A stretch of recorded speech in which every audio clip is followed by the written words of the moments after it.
Rachel Reeves, the new UK Chancellor, appears to be leading the economy into precarious territory. What's even more concerning is that she either doesn't understand the consequences of her actions or is choosing to mislead the British public because she lacks better solutions. In either case, the implications for businesses, workers, and the economy are troubling. Recent data shows the UK economy grew by only 0.1% in the third quarter, while September saw a contraction of 0.1%. This stagnation preceded Reeves' budget, which introduced measures likely to worsen the situation. Notably, the budget increased employer national insurance from 13.8% to 15% and drastically lowered the threshold for payments from £9,100 to £5,000. These changes significantly raise employment costs for businesses, which will likely lead to price increases, job losses, or both.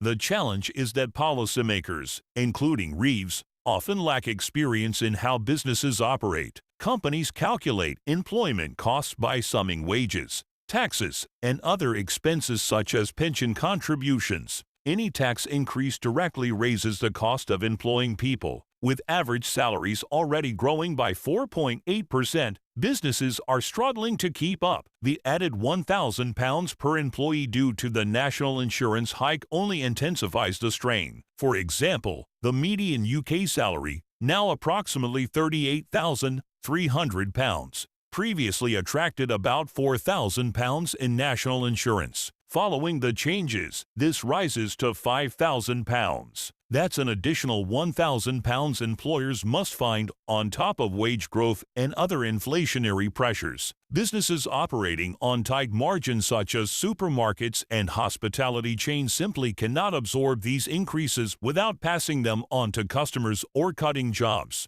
This tax hike comes alongside a 6.7% increase in the minimum wage, further escalating costs for employers. For someone on minimum wage, employment costs will rise by 10% in a single year when factoring in tax and wage adjustments. For industries heavily reliant on lower-wage workers, this is unsustainable. The UK tax system itself is part of the problem. It's overly complex and intentionally opaque. Taxes such as income tax, employee national insurance, and employer national insurance are presented as separate charges, but they all draw from the same pot. This division creates the illusion of lower taxes, obscuring the true burden placed on workers and businesses. Consider the real numbers. Workers in the basic tax bracket face 20% income tax, 8% employee national insurance, and 15% employer national insurance. Combined, that's 43% of earnings being siphoned to the government. For higher earners, the situation worsens.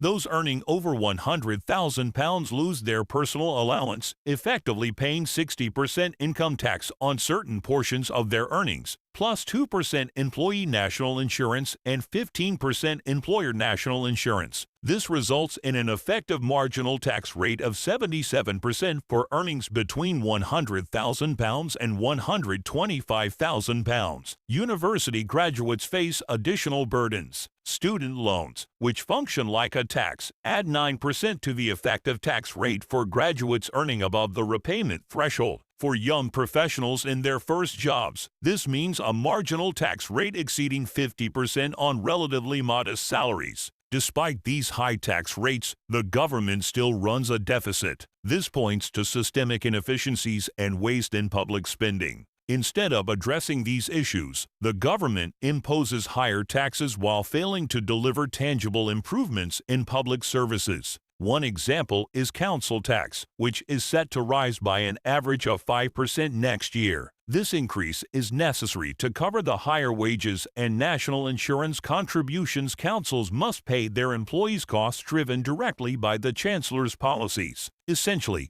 taxpayers are being charged more so councils can pay additional taxes to the government. The broader economic impact is stark. Businesses already under pressure from inflation and wage growth are now facing higher employment costs. Many, including JD Sports, Fuller's Pubs, and major supermarkets, have announced they will raise prices to offset these increases. These price hikes will fuel inflation further, reducing consumer spending power and slowing economic recovery. Moreover, freezing income tax thresholds until 2029 will quietly raise taxes for millions. As inflation pushes wages higher, more people will find themselves in higher tax brackets, paying a larger share of their income to the government without any formal tax rate increases. This stealth tax will disproportionately affect middle-income earners, further eroding their financial stability. The Treasury's handling of this situation has been disingenuous at best. After announcing these tax increases, the Treasury tweeted there were no increases to rates of income tax, national insurance, or VAT.